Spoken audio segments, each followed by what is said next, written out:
नमस्कार साथियों, जय हिंद जय भारत। स्वागत है आप सभी का ऑल एग्जाम प्लेस पे। मैं हूं रोहित खन्ना। दोस्तों, काफी स्टूडेंट्स के मैसेज और कॉल आ रहे हैं कि सर 3 मार्च को एग्जाम होगा कि नहीं होगा, तो उसके लिए वीडियो आपको देखना जरूरी है।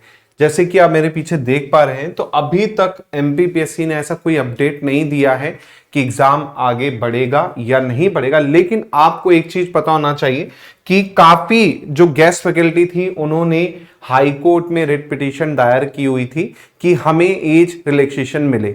उसको लेके फाइनल जजमेंट जो है वो बेसिकली आपका हाई कोर्ट के द्वारा दे दिया गया है, जिसमें कहा गया है कि इन्हें छूट दी जाए। जैसे कि मेरे पीछे न्यूज़पेपर की कटिंग है, इसमें भी आप देख सकते हो, और मैं आपको ओरिजिनल जो कोर्ट केस की वर्डिक्ट है वो भी मैं दिखा देता हूं इस वीडियो में, ताकि आपको पता रहे कि पूरा मामला क्या है। जैसे कि आप देख पाएंगे, एक तो ग्वालियर में लगी थी रिट की पिटीशन और एक जो लगी थी जबलपुर में लगी थी। तो दो जगह बेसिकली आपका ये लगाई गई थी, एक जबलपुर में और एक ग्वालियर में।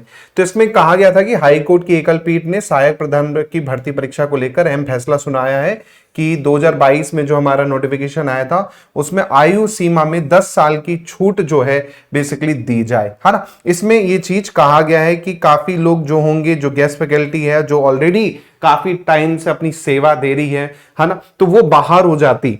उसके कारण काफी लोगों ने रिट पिटीशन दायर की थी, जिसके कारण कोर्ट ने फैसला दे दिया है कि 10 साल की जो छूट है वो दी जाए। अब इसमें आप देखेंगे तो बकायदा इसमें आपको मेंशन है कि 10 साल की छूट दी जाए। और जो रिट लगाई थी रश्मि चौधरी और काफी 9 लोग भी थे, उनके साथ में ये चीजें लगाई गई थी।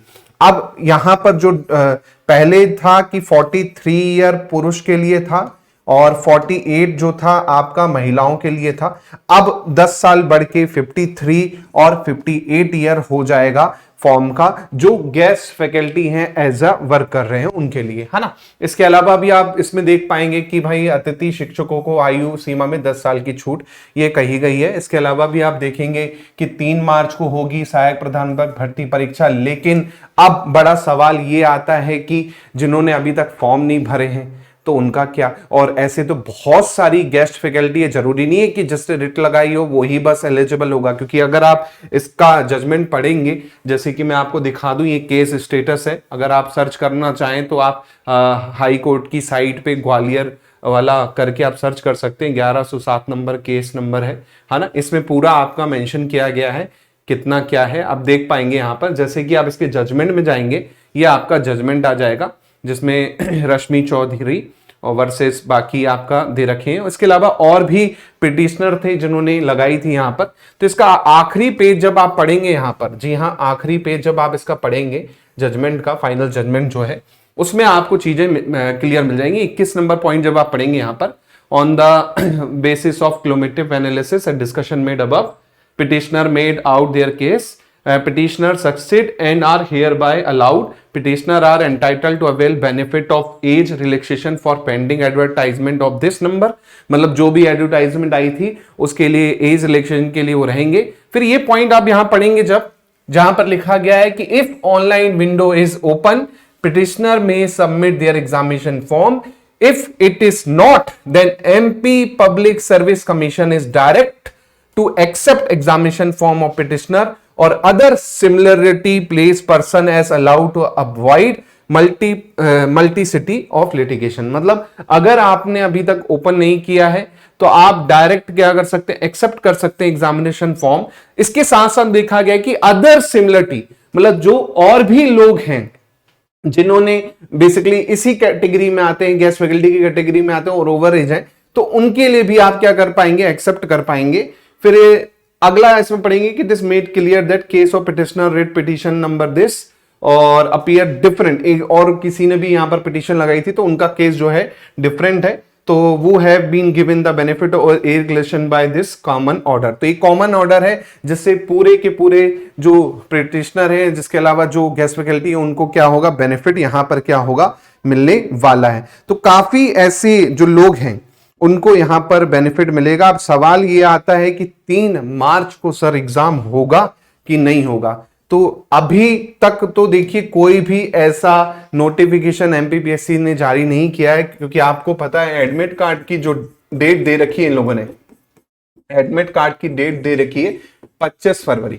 जी हाँ, 25 फरवरी को एडमिट कार्ड का इन्होंने दे रखा है कि डाउनलोड होंगे। आज है 20 फरवरी, तो हो सकता है एक दो दिन में कुछ अपडेट आए। और रही बात फॉर्म की, तो जाहिर सी बात है बाकी जो गेस्ट फैकल्टी जो ओवर एज हो चुकी थी, अब उनको 10 ईयर का रिलैक्सेशन मिला है, तो उनके लिए ओपन फॉर्म होंगे। तो फिर पूरे का पूरा सिस्टम एक तरह से क्या होगा, चेंज करना पड़ेगा, क्योंकि एक बार एडमिट कार्ड जारी हो जाता है तो फिर नंबर ऑफ जो लोगों ने अप्लाई किया उसकी पॉसिबिलिटी यहां पर अलग हो जाती है। तो यहां पर एक चीज समझ में आ रही है कि एग्जाम के आगे जाने के चांसेस लग रहे हैं, क्योंकि हाई कोर्ट का ऑर्डर है, जाहिर सी बात है उनको फॉलो करना पड़ेगा। ऐसा नहीं कि आप नहीं करोगे, तो उसको तो फॉलो करना पड़ेगा। इनके फॉर्म भी आपके क्या होंगे, लेने पड़ेंगे। तो दो यहां पर पिटिशनर थे जो दोनों ही केस जीत गए। एक जबलपुर में लगाई गई थी, है ना, और एक जो है बेसिकली कहां, ग्वालियर बेंच में लगाई गई थी। इसके अलावा आप देखेंगे तो इसमें बहुत सारे पिटिशनर थे जिनके सेम केस हैं। अगर आप यहां पर देखेंगे कनेक्टेड में, तो यहां पर बहुत सारे आपको केस दिखेंगे, पिटिशनर के नाम दिखेंगे। अलग अलग पिटिशनर्स ने बेसिकली क्या है, सेम ही चीज क्या है, कोर्ट में बकायदा यहां पर लगाई थी, है ना। तो यहां से इतना क्लियर लग रहा है कि एडमिट कार्ड 25 फरवरी तक बेसिकली आपके आने हैं। लेकिन अब चांसेस यही हैं कि आगे बढ़ना है कि नहीं बढ़ना। अब वो एमपीपीएससी क्लियर कर सकता है, क्योंकि हाई कोर्ट ने तो एमपीपीएससी को बकायदा चीजें दे दी हैं कि भाई आपको फॉर्म एक्सेप्ट करने पड़ेंगे और आपको इनको अलाउ करना पड़ेगा एग्जामिनेशन में। तो जाहिर सी बात है फॉर्म कैसे आएंगे, या फिर फॉर्म ऑनलाइन भरवाए जाएंगे दोबारा से खोल के, या फिर आप क्या करोगे, डायरेक्ट वहां पर जाके सबमिट कर पाएंगे। तो ये चीजें बेसिकली एमपीपीएससी के लिए अभी थोड़ा सा मुश्किल है। हो सकता है एक आध दिन में इस पे कुछ नोटिफिकेशन जारी किया जाए, और हो सकता है एग्जाम डेट भी क्या हो, आगे बढ़ जाए। लेकिन कंफर्मेशन अभी 100% का नहीं है कि एग्जाम डेट आगे 100% बढ़ेगी बढ़ेगी।